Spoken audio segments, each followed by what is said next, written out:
Fatu and McIntyre aren't dead after all. We have a new champion. And Zayn will be facing who at WrestleMania? It's Trick Williams.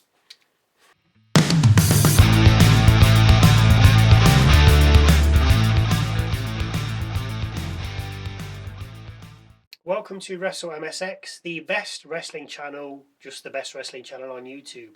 I'm Michael. I'm Sally. And we begin with a rerun of Orton's actions from last week and then welcome the Viper to the ring. He once again blamed Rhodes for telling him to be the best version of himself and to listen to the voices in his head. Only he shut their voices out a long time ago. He then claimed he can't be held responsible for his actions. Now he's listening to the voices again. Orton then says there's only one voice he's listening to, but we don't know who it is, as Matt Cardona then heads out and donks him on the head with a microphone. This knocks Orton out the ring, with us then heading backstage. Here we see Nick Aldis give Trick Williams a match at WrestleMania when Sami Zayn then rolls up. He then asks Nick what he's doing at Mania, with Nick saying he doesn't have a spot for him right now. Trick tells Sami better luck next year as he wanders off. As he does, Trick talks to Nick when an epiphany suddenly strikes Zayn.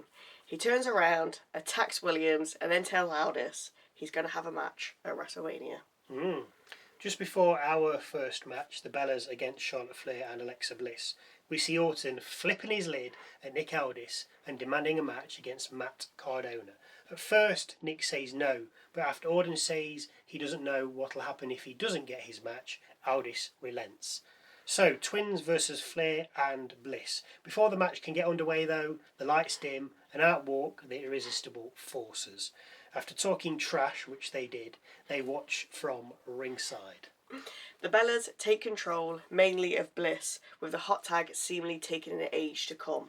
When it does, Flair lights up both twins before crotch chopping the forces, clearly a fan of the best era attitude.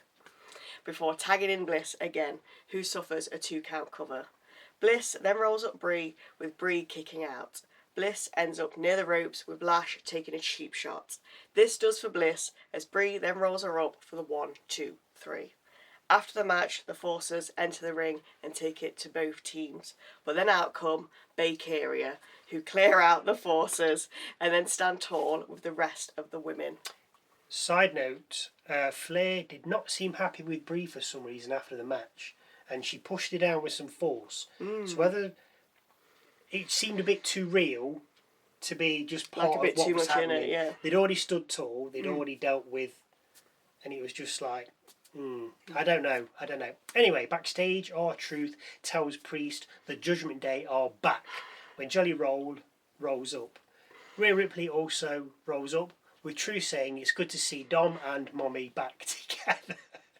Raw then gives Ripley a pep talk before her match at WrestleMania, with Ripley then congratulating Priest on his tag title win. Even the commentators said that Priest seemed surprised that he won the title. Yeah. And they sort of were intimating that he may not have known. As I say, I don't think he did. No. I think it really took him oh my wow. We then see the Bellas and Flair and Bliss arguing in the back, with the Bellas saying they'll do anything to become tag team champions. They will at WrestleMania. Rhea Ripley heads out next, and she says she didn't expect B-Fab or Michin to be like they were last week, but if they want to go, then she's ready. Of course, this prompts the new faction to head out. They're going to need a name, aren't they? There's a lot of shouting and moaning from the trio, with B-Fab saying they joined Cargill because she has a plan and the gold. But what's the plan? She's already got the gold. The outcome of all this, by the way, is that B-Fab will be facing Rhea next. I wonder how this is going to go. Straight back from the break, and the action's already underway. Michin gets involved but eats Rhea's boot, with B-Fab then pushing Rhea into Cargill. This prompts Cargill to attack Rhea, with the ref then calling for the bell. The three of them then beat up Ripley, which ends with a jaded, of course, from Cargill. What a surprise. Backstage, we see The Miz and Kit Wilson discussing The Miz being in Wilson's corner, with Miz saying he doesn't need to be, and seems to be still feeling the effects of Danhausen's curse. Miz heads off and leaves Kit with a magically appearing Danhausen. Hausen wants to manage Kit, but Kit's not having it. So as you can imagine, he's cursed by Danhausen. I don't know who this is being aimed at. I don't know. I don't find this funny, and I don't think kids would. I don't know, I feel like people do like him. I'm not saying they don't like him, but I'm just sitting there thinking, no, it's not funny. Some people might like him. R-Truth's funny. R-Truth is funny. Danhausen, you've got to work on it. We recap what's happened between Drew McIntyre and Jacob Fatu over the past month or so, and then watch again as they fall to their deaths at the end of SmackDown last week. We then see Drew limping through backstage with Kathy Kelly. So he's not dead then? No, asking him if it's smart to be here. Drew says if Jacob wants to start something, he'll sure as hell finish it. He then says when a man has nothing to lose, that's when he's at his most dangerous. True dat. Next up, Jelly Roll versus Kit Wilson. This feels like a WrestleMania match. Before they fight though, Wilson wants to defend the honour of his mother with more slam poetry.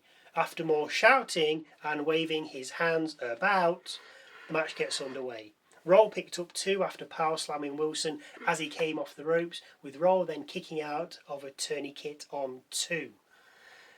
As a non-wrestler kicking out of a wrestler's finisher. Mr. Roll then collected the win after choke slamming Mr. Wilson.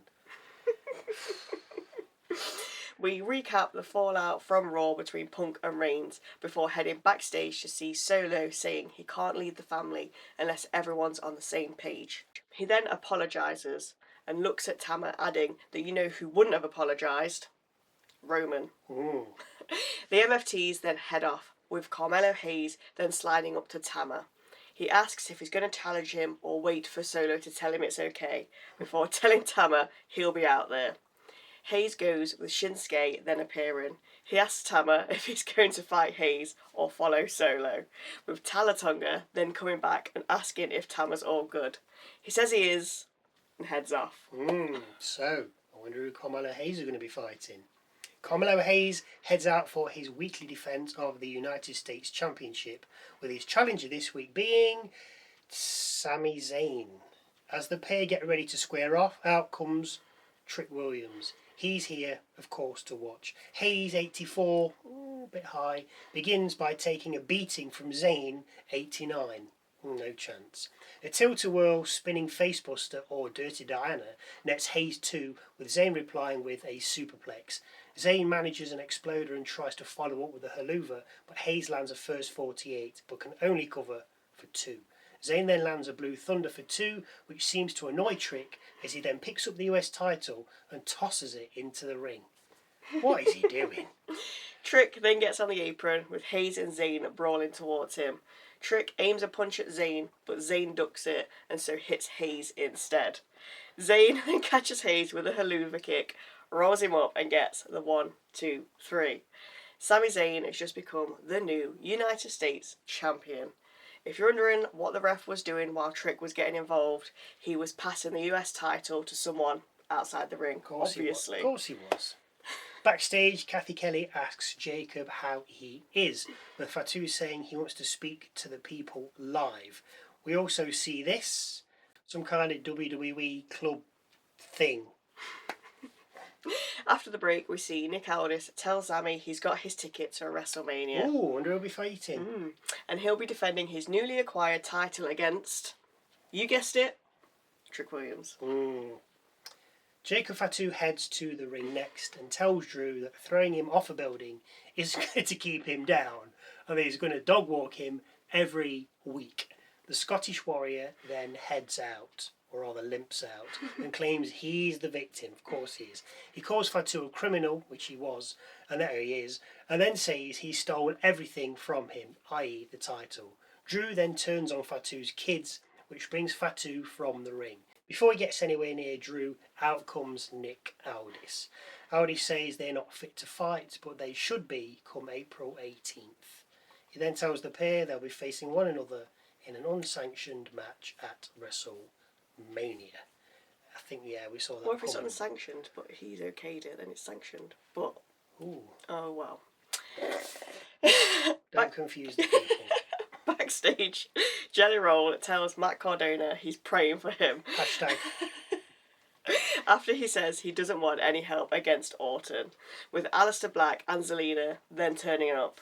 Black speaks absolute nonsense, with us then seeing Tiffany Stratton turning down Chelsea Green's help/advice on Giulia. Up next, Giulia 86 versus Tiffany Stratton 91. I like that don't think we've seen her. No, I don't think we have seen number it rated. before. No. James with Giulia, of course. The River Jerky gets Giulia 2, with Stratton then picking up 2 after an awkward looking swanton from the top rope, and it did look awful. Eventually, Stratton got Giulia in position to hit the prettiest moonsault ever, but as she's about to spring up the ropes, James stalls her. Stratton then hits the moonsault, but Giulia gets her knees up, rolls Tiffany up, and picks up the victory. Surprised at that. Backstage, Kathy Kelly asks Bay Carrier why they're here, with the pair saying they had to come over to show everyone they mean business. We also see a Randy Orton on the phone saying he'll see them soon. Who will it be? Well, it's not the voices, because you can't see the voices soon, can you? Maybe so he's not he can. speaking to them on the phone. So, to the last match of the night and the main event, I don't know if you can call it that, of the evening. Randy Orton versus Matt Cardona. Cardona flies straight into Orton, catching him with his cast and getting an early advantage. It doesn't last long as we end up outside with Orton trapping Cardona's arm in the announcer's desk and stomping on it. We get back in the ring where Cardona manages to land a Rough Rider and cover her for 2. The fight then heads up the rampway and then back towards the ring and in, where Orton works on the arm for about 5 minutes. Orton then mercifully puts Cardona out of his misery with an RKO and cover for 3. Now there's 10 minutes left, so I'm like, what's going to happen? As Orton has his arm raised, we see a bus arrive, with Cody Rhodes then emerging. During the break, we see Jelly Roll giving Rhodes a pep talk, as well as Orton fight off a couple of backstagers as they try to remove him from the ring. I don't know why. Just leave him in the ring. Yeah. He's not doing anything. No. Go and stop Rhodes. Never mind Orton. Anyway, when we come back for Realsies, we see Aldis try and stop Rhodes, but to no avail as the American Nightmare enters the ring, with Orton and Rhodes then going at it. Security try and stop them, but have no luck as they continue to brawl on the announcer's desk, around the ring, and back into the ring. We do all that again, with Jelly Roll then coming out and trying to play Peacemaker. It doesn't work as he eats an RKO, which he didn't seem to take too well. SmackDown goes off the air with one of Orton's eyes looking that way and the other one looking that way. So angry. Yeah, I don't know. I'm finding this a bit boring at the moment. I think it's still because SmackDown's so long. It is long, but there's nothing getting me like, oh yeah. I mean, Zayn's, surely he's not going to defend his title again now because he's against Trick. No, yeah, that's what I mean. If he's got his match of Mania, he's probably not. And because everybody's kind of all matched they're waiting. up, They're just waiting for the like matches nothing now, aren't they? really. Yeah. There's nothing really. Anyway, you might be different. You might have absolutely loved it, which is fair enough. But now for Michael's moment of the night, this could be a match, a line, and local promo, something funny, interesting, serious, quirky, and all different. Just something that catches my eye. Obviously, it has to wait until the end, because if I do it halfway through and something happens at the end, it's kind of a spoiler. So, Michael's moment of the night, sometimes good, sometimes you got it. So hang around and wait and see as to whether you disagree. Nothing grabbed me. That's it. Cool. I've got nothing. I mean, Kit Wilson's slam poetry was funny, but not Not it's so not a funny. full belly laugh. Not as funny as our truth messing about, but just nothing. Sorry. Agree? Or have any thoughts or views that you'd like to share with us, then please feel free to leave them in that comment section down below. Don't forget to go and check out our musings video with our thoughts and opinions on the last week of WWE, because a new one drops Next year. every Wednesday. Thank you again for watching if you do. And we'll see you Tuesday for our look at Raw.